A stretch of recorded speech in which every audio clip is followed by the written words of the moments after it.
I'm going to start with Daniel. With the bill.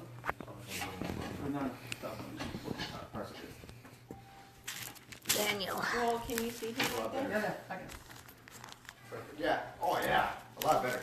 So, last we talked about Daniel chapter 1. Daniel chapter 1 talks about the origin of where Daniel came from. We know that Daniel went as an apprentice to in the kingdom of the king, of the kingdom of Babylon. He went to be a teacher. He went to he was going to be trained to teach about what the Chaldeans we talked about last week about their teaching, about astrology and astronomy and so on and so forth. So that was Daniel. Daniel was not a slave in the sense that he wasn't really a person down there suffering. He was actually being taught by the wise men of the day.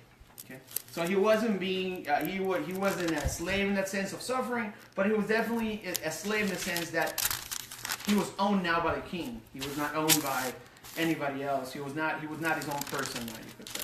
He was not owned by the king. So one thing we want to talk about today is it is the next part of the story of Daniel. It's been about a year or so since the king's been in power. And Daniel, this is the part where the king had a dream. A lot of us remember Daniel as the interpreter of dreams, Daniel in the lion's den. So there's a lot of many different things Daniel has done. But one of the first things we see about him is the fact that he interpreted the king's dream. So we're going to talk about that today. What happened? What was the dream? And how that relates to what's happening today. First, we want to talk about what's going on in the world around us right now. We have a world full of addiction. We have a world full of misery. The world we're in right now is not the world that I wish I was in. Me personally would love to have another kid, but I think it'd be rough to have another kid in this world. And the main reason is because bringing another kid into this world, a lot of us are hesitant to have another kid for the bad reasons. I don't want to bring another kid to this. If I had to do it, or I have to do it, I would probably have another one. But I think it's a it's a big decision to bring a kid into this world. We have to be very vigilant. It's not like when I grew up. My mom probably wouldn't say this, but I remember going out on my bike and going across the street and going to my friend's house and going around my neighborhood. Didn't think I was going to get kidnapped. I mean, it's not a problem. Now, if my daughter goes in the front, we got to watch him. My son. It's not the world we used to live in. It's dangerous. There's a lot of drugs. There's a lot of pedophiles. There's a lot of bad and nasty things out there that we need to be vigilant. About. Mm-hmm. And in the middle of that, as adults and even as teenagers, we're slaves to a lot of different things. I was sitting with my boss one day, and I was talking to him. We're talking, and he said something. We all have our vices. And when he said it, I was like, we all have our vices. I mean, I didn't think my boss had a vice, not knowing who he is. And my friend goes, oh, yeah, we're asking, what's your vice? And I'm like, my vice is alcohol. Another guy, his vice was weed. Another guy, his vice was video games. Believe it or not. So my boss's vice was actually work. I was like, my vice is work. It's addiction. What really gets him? All of us are a slave to something. He's a slave to work. Not because he needs to, because he wants to. It's what fulfills him. It's what makes him happy. Alcoholism is the same way. Doing drugs is the same way. Maybe your vice is, again, playing video games, or you consume by books. Whatever it is, we are slaves to something or someone. Maybe you're a slave to your boss. You're a slave to your wife, to your husband. Whatever it may be, but we're slaves to something. And that's the way Daniel was. Daniel was now a slave to the king. Well, I don't know about you, but if I go to Galatians 4:7, clearly says, so you're no longer a slave, but a God's child. And since you're his child, God has made you also an heir. Do we believe that? Do we believe that God is the key to escape enslavement? And I believe that through his blood and through our salvation, through the salvation God has given us, we can escape enslavement. And that's what we're going to see about Daniel. We're going to see how he is, in a way, a slave to the king. He is in no position of power. He's not in any position of influence. And through God and letting him work through his life, he will escape enslavement. And I think in life, we need to realize the same thing. That only through Christ can we escape the vices. The vices is controlling us. The things that are controlling us every single day, only through him. First, let's go to the word real quick. We'll go to Daniel 2:3-11. Daniel 2:3, I'll start with verse 3, a couple of verses, skip them. Go to verse 3:11. 3 through 11. 3 through 11. And we're going to read the whole story of what happened, and we'll stop halfway through. He said to them, I had a dream. He said to, who was them? His astrologers, his wise men. Not Daniel yet. He hasn't made it yet, but he said to his wise men, I have had a dream that troubles me, and I want to know what it means. Then the astrologers answered the king, may the king live forever. Tell your servants the dream, and we will interpret it. The king replied to the astrologers, this is what I have firmly decided. If you do not tell me what my dream was and interpret it, I will have you cut into pieces and your house turned into piles of rubble. But if you tell me the dream and explain it, you'll receive from me gifts and rewards and great honors. So tell me the dream and interpret it for me. Once more they replied, let the king tell his servants the dream, and we will interpret it. Then the king answered, I am certain that you're trying to gain time, because you realize that this is what I have firmly decided. If you do not tell me the dream, there's only one penalty for you. You have conspired to tell me misleading and wicked things, hoping the situation will change. So then tell me the dream, and I will know that you can interpret it for me. The astrologers answered the king, there's no one on earth who can do what the king asks. No king, however great and mighty, has ever such a thing of any magician or enchanter or astrologer. What the king asks is too difficult. No one can reveal it to the king except the gods, and they do not live among humans. So here we have the dream. That's kind of summarize what just happened, right? He tells the astrologers, hey, I had a dream. Very important. I want you to decode it for me. Perfect. The astrologer's like, no problem. Okay. Tell me what the dream is, and I will decode it for you. There's no hesitation, no pause. We will do as the king commands. No problem. Then the king said something that changed the entire conversation. Let's go back to 5 and 6 says. The king replied to astrologers, this is what I have firmly decided. If you do not tell me what my dream was and interpret it, I will have you cut into pieces and your houses turned into piles of rubble. But if you tell me the dream and explain it, you will receive from me gifts and rewards and great honor. So tell me the dream and interpret it for me. So he threw out a challenge. It's like, okay, perfect. You want to interpret my dream? I want to make sure that the God that you say you serve, I want to make sure that the stars who you see are so great. Now, tell me what I dreamt. And then interpret it. He changed the rules. He didn't just go back and say, oh, here's what I dreamt. He's like, tell me what I dreamt. Show me the power of your God. Kind of what happened with Moses and the snake, right? You know, so this is the power of my God. You know, it's exactly the same thing. He's like, show me the power of your God. Now tell me what I dreamt. I believe, you know, reading through it, you're like, did he have a bad experience with astrologers that they messed something up before, they didn't prophesy something correctly? There's a reason why he's throwing this challenge at them. Something happened that the astrologers missed something that he's telling them to, hey, now tell me what I dreamt. Yeah. He's challenging them. You know? Yeah. So I think, you know, we're talking about today something that happened today.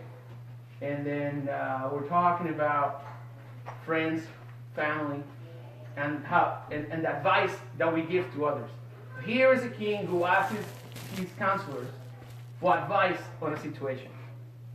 Okay? Advice on a situation. How many times have we been asked for advice on a situation? I think many, many times.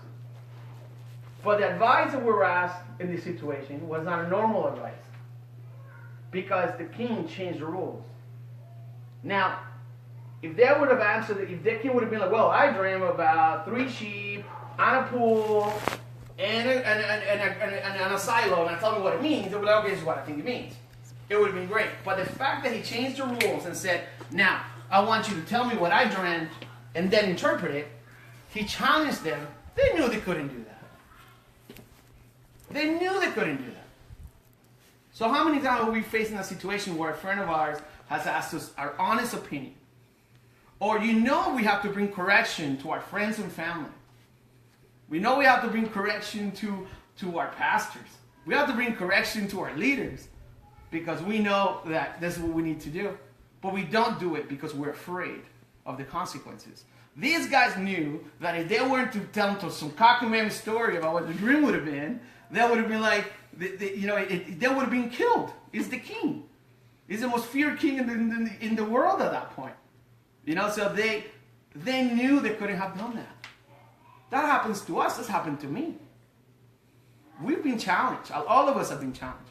And as we grow with Christ, we're going to be challenged. And when we get challenged, we need to make a decision. Do we do what these guys did and say, oh, well, we'll see in a second how they responded to him, right? So, they were 100% challenged, and what are we supposed to do? I mean, if it was us in their shoes, what would we have done? Honestly, what would we have done? So then, let's go back to what they said. King said, okay, now tell me the dream. He said, once more they replied, let the king tell his servants this dream, and we will interpret it. Once again, they know they're not going to guess the dream. It's not going to happen. So now they went back and said, you know what, king, we'll interpret your dream. Just tell us what it is. Once again, they were challenged, but they couldn't do it. They know they're not going to guess this dream. They know they're a farce. They know it. It's not going to happen. They're not going to get it. They knew they couldn't possibly do it. And again, this happened to us. I know, especially in this world right now, it's hard for you to prophesy about God. To show about who God is and Jesus is in Christ. There's so much information on YouTube, information on Google, there's information everywhere, that it's hard for us to tell anyone about Christ. And why is it hard? Because unless we're mentally prepared, unless we are in the Word and we know and we are under God's submission, what happens is people are going to challenge us. And they're going to say, you see, your God is so great. I just lost my house. I just lost my car.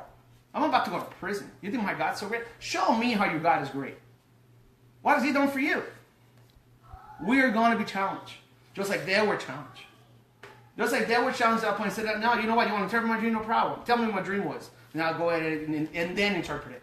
It's exactly the same thing. They were challenged and we were challenged in every single day. Especially when we open our mouths and say the name Christ. Because the moment we say the word Christ out of our mouths, say the word Jesus, people are going to challenge us. And they're going to tell us, and they're going to say, you think your God is so great? What makes you think your religion's right? That's what this is coming from. You think about it for nowadays. There's so many religions out there. Tell me that your religion is the perfect one. Why is your religion the best one now? What about, I just had a conversation about Catholics just a couple days ago. About Catholicism, is that better, is it worse, why it is? I've been a Catholic my entire life. The Venus have the same conversation. And then, unless we are prepared to answer those questions, don't be surprised when someone asks you, show me that he's real. I don't believe anything I touch. If I don't see it, I don't touch it, I don't believe it. That's kind of what this guy's telling them. So, this is what happened. So then after that, they're challenged. They're not going to do it. Daniel 2:8 goes, then the king answered, I am certain that you are trying to get, this is the king talking, I am certain that you are trying to gain time because you realize that this is what I have firmly decided. If you do not tell me the dream, there's only one penalty for you.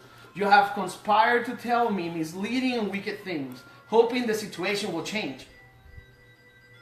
So go back and say, you have conspired to tell me misleading things and wicked things, hoping the situation will change. So once again, something happened before, right? Maybe a couple months ago, they told me, yeah, go ahead down that trench, you'll be okay. And then someone got shot.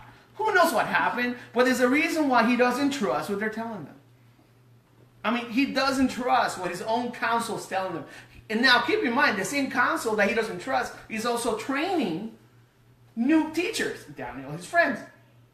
So the people he doesn't trust, because he's telling me there's mistrust, right? He's also training the people, the new leaders that are going to be, they're going to be teaching the masses, Daniel and his friends. So there's something's not right. I think he's to the point now, he's so troubled by his dream that he doesn't think these guys have what they take to do the job. So then, he's telling them again, you have conspired to tell me misleading and wicked things. Like, he knows that they're using him for their money, for the king's money. You know what I mean? But what's going on, if you think about it, right? Hoping the situation will change. So then tell me the dream and I will know that you can interpret it for me. So he just said, show me. What did I dream? Then interpret it. Obviously afterward, this is what the king told them. And then the astrologer said again, there's no one on earth who can do what the king asks. No king, however great and mighty, has ever asked such a thing of any magician or enchanter or astrologer. What the king asks is too difficult. No one can reveal it to the king except the gods. And they do not live amongst humans. They were right. No one on earth could have told them that. That's an impossible question. It's like I wake up tomorrow and I call, and I tell Romy, I know you're a woman of God. I had a dream last night. I don't know what it means. But tell me what I dreamt first. Because I want to, tell me what I dreamt first. And so I'm sure that, it's going to be real. It was an impossible request. They knew it. They told him here. It said, no astrologer, magician, or enchanter could do what you want. Only the gods in heaven, gods, not God, little g, s. The gods in heaven that do not live among humans can do what you want to do. He knew already that this is an impossible request. Mm-hmm.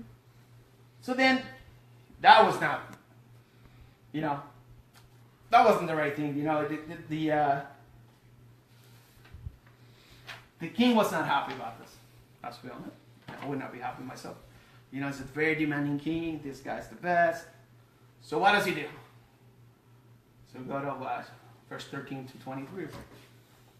So the decree was issued to put the wise men to death, and men were sent to look for Daniel and his friends to put them to death. When Arioch, the commander of the king's guard, had gone out to put to death the wise men of Babylon, that includes Daniel and his friends, Daniel spoke to him with wisdom and tact. He spoke to him not like, whoa, hold on a minute, I'm not crazy, I'm a slave. He was like, whoa, let's figure this out together. I think Daniel was an excellent negotiator, to be honest. You know what I'm saying? If you read the way Daniel is, I love Sir Daniel because he negotiates all throughout the Bible. He's like, whoa, hold on a minute, let's talk. I think Daniel's great. So then Daniel says, hold on a minute, why did the king issue such a harsh decree? Arioch then explained the matter to Daniel, what happened before, and all the astrologers. At this, Daniel went to the king. He didn't he went straight to the king and said, and asked for time so that he might interpret the dream for him. Daniel was faced with death, and he did what astrologers didn't do. He knew that God was bigger than this. He said they couldn't do it because there's no way they could have done it. But he knew God was going to do this for him. They knew that God was going to be the one to move this mountain. Mm-hmm. Then Daniel returned to his house. This is now verse 17. Then Daniel returned to his house and explained the matter to his friends. Hananiah, Mishael, and Azariah, all his 3 friends. He urged them to plead for mercy from the God of heaven concerning the mystery, so that he and his friends might not be executed with the rest of the wise men of Babylon. Daniel's first response was, let's get on our knees and pray and let God deal with this situation. He didn't know what the answer was. He just knew that God was going to get him through this. He did not know he didn't know what the dream was. He just had faith that God was going to get him through this. Somehow, some way, he's going to pull him through. He's not going to get killed. He's going to somehow, some way tell the king what his dream was. Mm-hmm. Is that what we do? When we face a similar situation, when we are asked an impossible question, do we go to God right away? I don't think a lot of us don't. I sometimes don't. And my wife tells me, you know what? Take your hand off the wheel, Jerry. Let God do what he needs to do. And it's hard, especially as men, to do that. Because we think we have all the answers. Do we give our challenges to him? when we're faced not only with a problem in the world, but maybe a counsel from our friend. David comes up to me with an impossible request, but he's going through a hard time, and he's asking me a question about something. Do I just tell him, oh, bro, you know what, ask somebody else, I can't do that. I'd rather stay silent and close my eyes and pray. Oh, you know what, give me a few minutes, I'll be right back.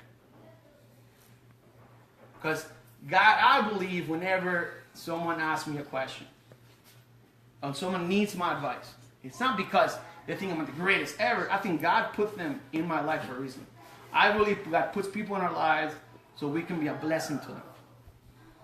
Okay? It's not because they want to bother you. It's not because they want to be a pest. It is because God has placed certain people in front of us for a reason. And a lot of times, this advice that we are to give could be a very hard advice. It could be something we're going to bring them to reality. It could be an advice and a counsel that could create separation between you and that person. Maybe between that person and somebody else, maybe the boyfriend or girlfriend or the wife or husband. Maybe it is hard advice. But as long as we stay with God and our mind is with Him and we know He's going to guide us through this and He's the one talking, He's the one answering, I have no doubt in my mind that if the harshest advice will be taken in their heart and God is going to work on it. It is up to us. We're nothing but messengers, guys. We're to give the message from God. We're not to be the ones who go out to get our hands dirty and move the furniture around. That's what He's here for. We are to tell the truth, and He's the one who's going to work in their heart and their mind and make them understand that this is what God is saying. This is why we can't be afraid to tell the hard truths. Amen. We can't be afraid to say what's right because it is not up to us to deal with the consequences. It is up to Him to deal with the consequences. We're to deliver the message. And if they get upset, it is what it is. They get upset.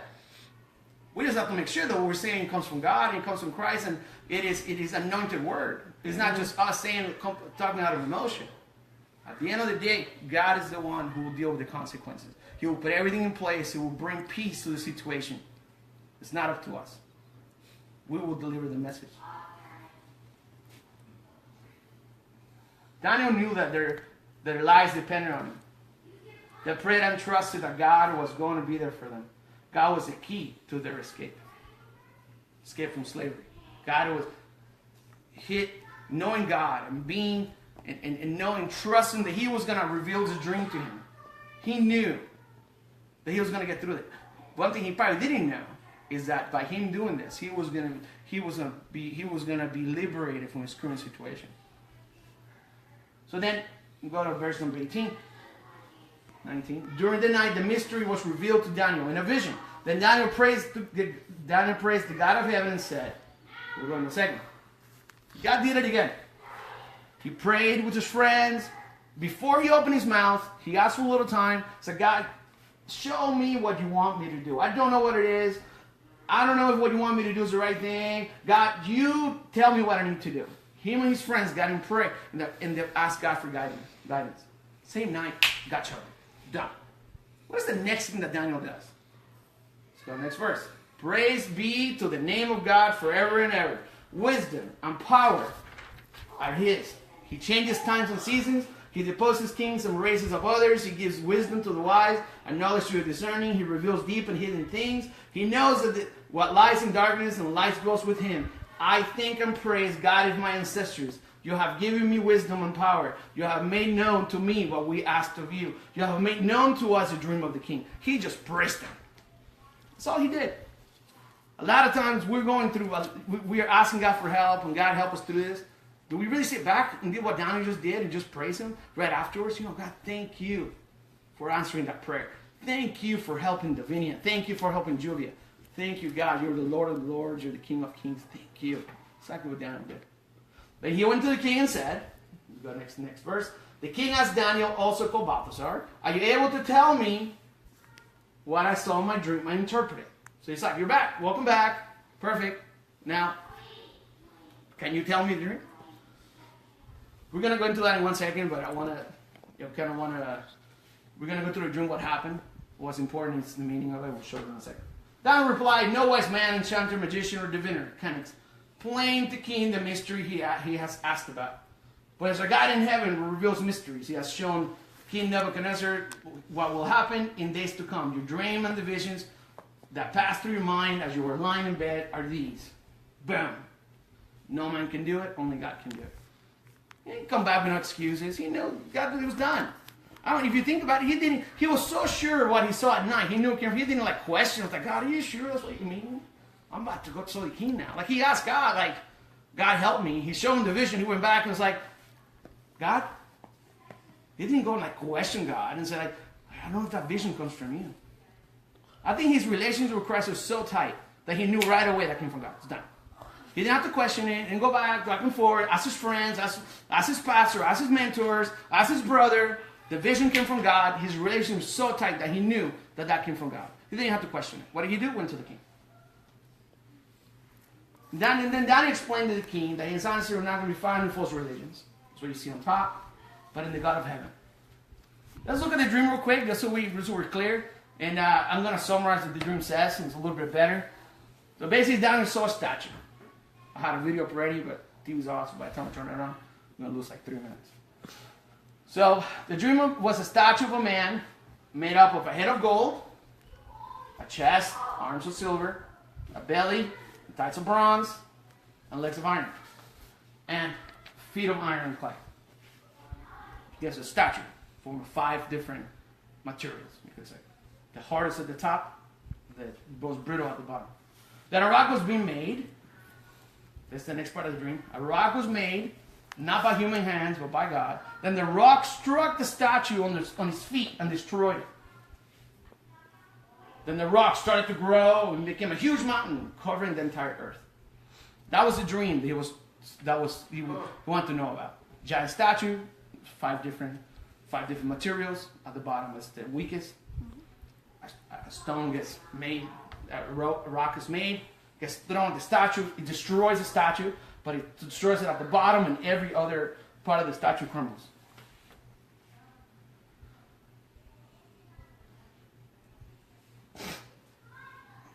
So Daniel going to interpret the dream. This dream is not fulfilled until today. This dream is still, as we see it here today. I believe, and a lot of scholars believe, the same thing. The reason why the dream is so important, it is because remember, this is a statue divided into 5. The very, very top one is gold, which signifies the Babylon. Then the chest of the honest and silver, it is the Persian Empire. This is the part here. This is the kingdom that came after him. Then it was Greece, the next kingdom that came, the next people that came and it took over. It was Greece. Not as strong as Babylon, not as strong as the Persian Empire, is Greece. And then the legs of iron, which symbolize Rome. Again, if you really think, if you actually go forward, it's up to Christ. Rome was like Christ and that entire part of the Bible. And then after that, he goes to the feet. This is the 5th kingdom, which is feet of iron and clay. Feet of iron and clay, I believe, a lot of people believe that it's actually it is divided nations of Israel. It is where we're at now. We are living the 5th kingdom right now, according to that vision. The rock that symbolizes Christ has not been thrown yet. The actual statue itself has not been demolished. It is still standing until this day. We are now living in the shadow of 4 very powerful, nasty kingdoms. We are the product of sin. This world is a product of debauchery. It is a product of idolatry. Mm-hmm. And we are now sitting on the feet of the statue, waiting to be destroyed and demolished. It is that simple. There's no way around it. It is that simple. That dream that was told 2,500 years ago, 3,000 years ago, is still this day is not fulfilled. How important was this dream? That the king, one dream one king had 3,000 years ago, and until this day, it still says a lot.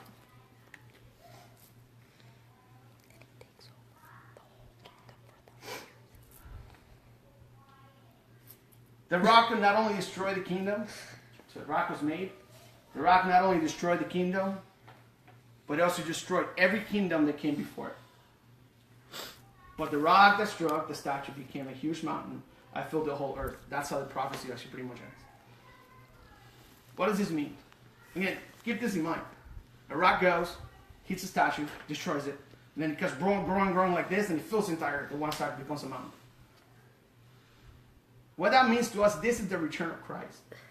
This is the return, the second coming, when he's going to come and do a reset on this world. He's going to come and destroy not only this kingdom, but he's going to be so big that he's going to destroy what happened 3,000 years ago. This is a dream that Daniel had to interpret to the king. He's about to tell the king, think about this for a second. He's about to tell the king, you are the beginning of the end of your kingdom. Imagine the courage you have to know that he's going to tell the most powerful king in the world, you are the beginning of the end of time. You are going to be the top of the statue. And by the time God is done with everyone, everyone's going to be destroyed. But because of your actions, what you do, and what people are going to follow you after you're gone, you're all going to be destroyed. But Daniel did end this, I believe, in a very positive note. He said, in the time of those kings, the God of heaven will set up a kingdom that will never be destroyed. Nor will it be left to another people. It will crush all those kingdoms and bring them to an end. But it will itself endure forever. Again, it might have been a tough word, but at the end of the day, you tell you know what, it may be destroyed, but God is going to fill the entire earth when he's done with us. He is going to destroy all the bad things that's happened from this moment forward, from before. The Greeks, the Romans, all the things they did to us, all the Christians that burnt, all the people that corrupted, all the people that raped and killed, it's all going to be gone. God is going to hit a big giant reset button in this world. Are we ready for his coming? Jesus is coming whether we like it or not. He's around the corner. Every day we see things out there that makes us believe we're living in the last days. The world's after our children. It's after our marriages. And it's after fathers.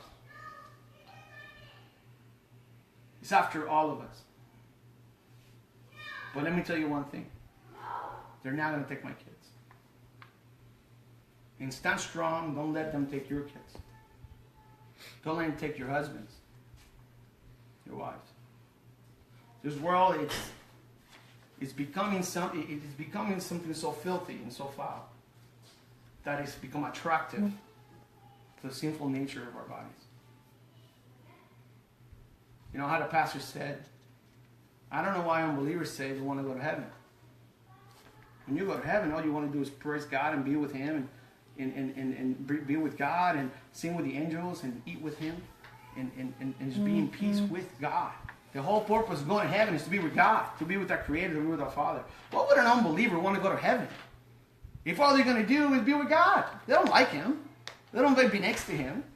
What would an unbeliever want to go to heaven? When all they're going to do there is exactly what they're cursing us for here on earth. They tell us that we're crazy. They tell us we believe someone doesn't exist. They tell us that doesn't matter what we do. He doesn't exist. But then they want to go to heaven and be with him. Why would they want to go to heaven? That just doesn't make sense to me. It is up to us to be the light at work, the light everywhere we're at. Because only through our testimony, what we say, I think people will see true God. And it's up to us to have courage. Daniel knew that regardless of the consequences, God would see him through it. He asked God for the dream. God gave him the dream. Once he saw the dream and his interpretation, he told the king. I don't know if I would have the courage to do what he did. And I hope to God that I do. To tell the king that he's going to be the beginning of the end, and it's probably not the best dream in the world, it's kind of grim in a way, I would be very, very scared. He had the courage to do what I don't even know if I could do. This was a bold message. Like I said, knowing the truth is a big responsibility. Knowing Christ nowadays, a lot of us are marked. A lot of it, it's harder for us in a daily life to know Christ. I believe when you lose Christ in your life, and a lot of people say, no, everything's going to be peachy, everything's going to be great. No, it's not. Things get worse. Because now your friends will see you differently. Your brothers will see you differently. Your parents may see you differently. You're no longer part of the world. If you see Christ in your life and the Holy Spirit is inside you, the world's no longer there. You're going out drinking and partying. That's not there. God removes it if you truly receive Christ. So it's not easy. It's not easy because we no longer fit. Right now, we're not going like, we fit in this world. We're good. Once we receive Christ in our lives, we no longer fit. What do you do when you have a piece that doesn't fit? My son loves Legos. A lot of the kids now love Legos. If he has a piece that doesn't fit, you know what he does? He puts it in a bag or in a basket and Marty throws it away. That's what the world does to us. We're a piece that doesn't fit. The world is going to keep us in a corner. Well, I bet I can use that piece later. No, it's not. We don't fit. They're just going to cast us out and throw us out. Put us in a bag and throw us away with the other pieces that don't fit. Because we do not belong here. This is not who we are. We have Christ in our lives, we fit. If we don't have Christ in our lives, we do fit. But the moment He enters, we get shaped differently, and we no longer fit. We get thrown out. So what happened after he interpreted the dream? I don't know about you, but I'll be surprised. I'll be like, well, I'm probably going to get killed, probably going to send to prison. You know, I'm telling the king, it's probably not the happiest dream, but it is what it is. Then the king, Nebuchadnezzar, fell prostrate before Daniel and paid him honor and ordered that an offering and incense be presented to him. The king said to Daniel, surely your God is the God of gods and the Lord of kings and a revealer of mysteries, for you were able to reveal this mystery. The king believed that God is the one and only God. Through his actions, through this very powerful, direct, and personal message that telling to a king, I think was a hard message. He was able to see that God was the only God. He spoke God's truth. He put his name first. He put God first before anything else. I challenge you. If you're faced with something that you know you cannot beat, if you have a friend of yours that asks you for advice, and they see you as a godly person, my Christian friend, a lot of my friends, a lot of us they see us as our Christian friends, right? They see us as our Christian friends. Don't be afraid. Also, don't give an advice just because you want to tell them something, shut them up. Understand that, again, these people are placed in front of us for a reason. Have the courage to, just like Daniel did, give me some time. Let me find the answer for you. I guarantee you, if you just tone it down, close your lips, and ask God for help first, we will have the right answer. A lot of our friends are going to come to us for advice, and a lot of them, they want to hear what they want to hear. They're waiting for you to tell them exactly what they want to hear. A lot of times that's not going to be the case. A lot of times it's going to be what they don't want to hear. A lot of times it's going to be a message that's going to sound mean in their ears, but it's what they need to hear. But I urge everyone, before we do anything, close our lips, ask God first. We have ears to listen, eyes to see.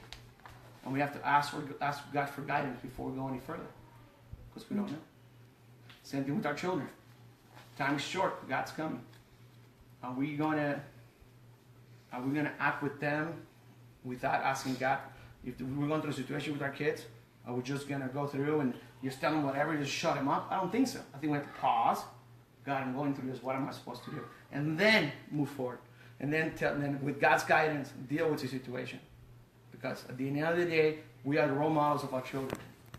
We are the ones that they look at for everything. So just like advice, my friends, for our children, are we going to God first? And pausing, saying, God, can you help me with this? Maybe it's an impossible situation. But are we going to Christ before we go to our kids? So what happened to Daniel? He told them the right truth. You know what? You're going to do this. The king was happy, all kinds of things. And then what happened? Then the king placed Daniel in a high position and lavished many gifts on him. He made him ruler over the entire province of Babylon and placed him in charge of all of his wise men. Moreover, at Daniel's request, the king appointed Shadrach, Meshach, and Abednego administrators over the province of Babylon, while Daniel himself remained at the royal court. He promoted Daniel to rule the Babylon. He's now in charge of the wise men. The people he's supposed to be learning from, he's now in charge of them. So the Chaldeans and the astrologers and all those people, he's in charge of those people. He was once a slave to the king. Now he has been made royalty. But only because God would be exalted. He was not going to be able to influence an entire nation. I mean, that's insane. The fact that just through those actions, he's no longer influencing the masses and a few people. He's not going to influence not only the masses, he's not going to be able to influence the wise men of the time because now he's in charge.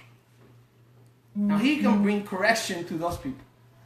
He's bringing correction now. He's in a position where he could bring correction to the astrologers. He will influence an entire nation by one, doing what God commanded him to do, and then using the people that God placed in front of him, and doing the right thing and listening to God and saying what God told him to do. And tell him the truth. Tell the king the truth, not lying to him or telling him half-truth, the truth. Is this right or is this wrong? You're going to get killed. Stop doing this. Stop going out on Friday nights with that guy. He's going to get you arrested. Those are the right truths. Stop going out in the middle of the night. Don't let your kids, when they're 15, go to a rave. They're going to get killed. They're going to get influenced. You don't know. Open your eyes. Those are hard truths for today and for our families.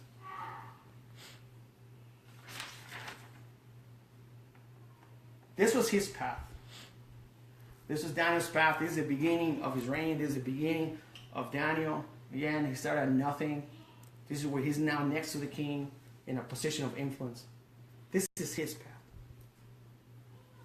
We all have our own paths. We have our own ministries. I don't know what mine is. And I can tell you right now that I'm doing only what God is asking me to do. And I'm hoping that he guides me and he helps me. He helps me go through everything I'm going through. Divinia has a path in her life. David does. My wife, my daughter, mother-in-law. We all have paths in our life. We all have a ministry. It is up to us to recognize what that is. Have the courage to stand up and ask for his guidance and move forward. We cannot do this alone. But first, we have to be liberated. We have to do what God called us to do and use him as a key for us to escape out of enslavement. It was like he did. I think at this point, I don't think Daniel was no longer a slave to the king. He was under his rule. You are correct. So was everyone else in the kingdom. But I don't think he was no longer a slave. He was next to the king. He was a ruler under the king. God liberated him from the enslavement he was in.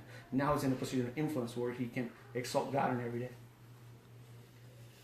We started with Galatians 4:7. So you're no longer slaves, but a God's child. And since you're his child, God has made you also an heir. No one can hold you captive anymore.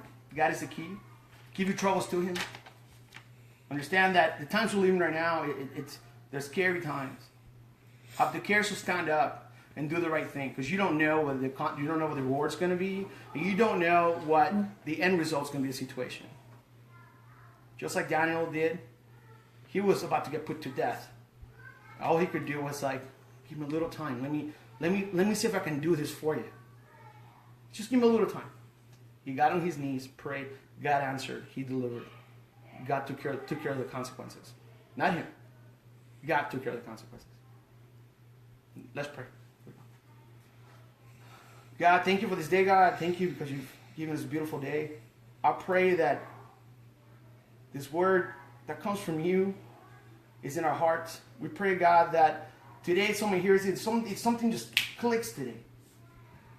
I don't know what it's going to be, God. I don't know what part of this makes someone come, but you know. Give us the courage that we need to do the right thing and to listen to you. Give us the courage that we need to stand up in front of hundreds of people and say, I am the Son of Christ. Give us the courage that we need to move forward, to take the next step. Maybe at work, maybe with our friends. Maybe most of our friends don't know we're Christian. Maybe most of our friends don't know that we are believers, put a situation in front of us this week that makes us take the next step and bring peace to our hearts. That doesn't matter what next step is, you will deal with the consequences.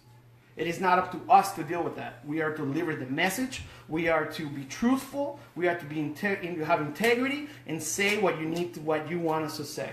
It is not up to us to deal with the aftermath. It is up to you. As long as we do what you ask us to do, you put everything in place so that the end result is that you are exalted and that maybe a life is saved. Maybe a soul is saved. God, give us the courage to do what you want us to do and trust that you will deal with everything. In Jesus' name we pray. Amen. Amen. Thank you. Bye. Thank you. We're not clapping for you. No. All right, Julia. Clap for the Holy Spirit. Amen. Just go over there. Huh?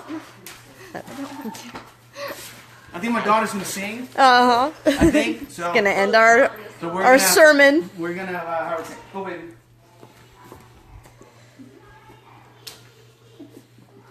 Hi. So the song that I'm going to sing today, I was going to sing another song, but yesterday I just didn't feel right. I just didn't feel right about the song that I was gonna sing. I'm like, Lord, which song do you want me to sing? And so then he gave me this song that is it's a very old song, but I heard it about a week ago. I believe for the first time or one of the first times. I don't know. Either that or it's been a time. So God gave me this song one day. One day I was in the shower. And I don't know, like inside me just wasn't happy. I wasn't having the best day. And so then I was listening to music on YouTube, which I usually never listen to music on YouTube, but today I decided to put it on.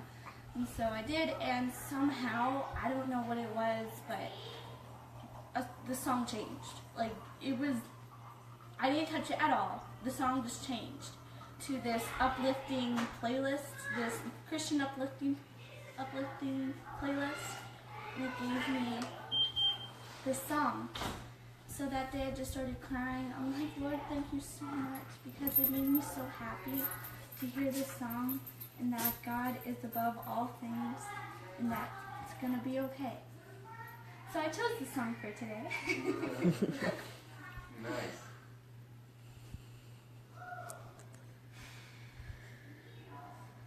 Above all powers, above all kings, above all nature and all created things, above all wisdom in all the ways of man, you were here before the world began. Above all kingdoms, above all thrones, above all wonders the world has ever known, above all wealth and treasures of the earth, there's no way to measure what you're worth. Crucified, laid behind the stone, you lived and died, rejected and alone, like a rose trampled on the ground. You took the fall and thought of me. Above all powers, above all kings, above all nature and all created things, above all wisdom in all the ways of man, you were here before the world began. Above all kingdoms, above all thrones, above all wonders the world has ever known, above all wealth and treasures of the earth, There's no way to measure what you're worth. Crucified, laid behind the stone, you lived to die, rejected head alone, like a rose trampled on the ground. You took the fall and thought of me above all. Lord, you were crucified, laid behind the stone. You lived to die, rejected hand alone, like a rose trampled on the ground. You took the fall and thought of me above all, like a rose trampled on the ground. You took the fall and thought of me above all. Yeah.